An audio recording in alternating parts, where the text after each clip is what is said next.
देश तो बस बजाने के लिए है, आफत मचाने के लिए मेरा नाम ही काफी है। Recording by audio temple, Basant road, Garkha.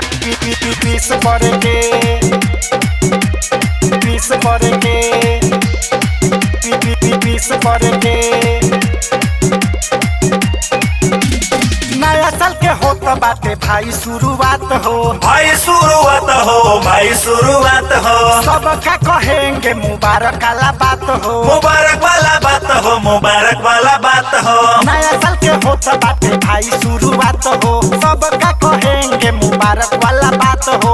जे भी बाटे अपनों के नहीं मिस करे के, नया साल में हो सबका के विश करे के, नया साल में हो सबका के विश करे के। अपना मालावा के मम्मी के विश करे के, अपना मालावा के डैडी के विश करे के। Presented by DK Pictures. Presented by DK Pictures. Wish करे के, विश करे के।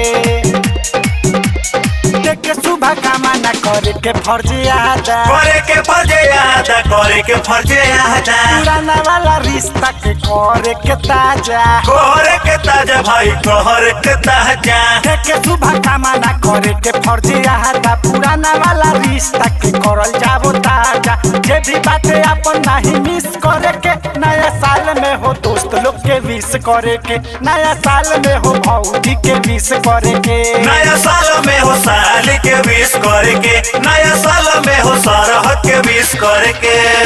Presented by DK Pictures. Wish करे Presented by DK Pictures. Wish करे के। आप सुन रहे हैं सिंगर दीपक सिंह छपरहिया को। घूम जाओ गार्डन छोड़ के पिकनिक मनावे के, पिकनिक मनावे के भाई, पिकनिक मनावे के।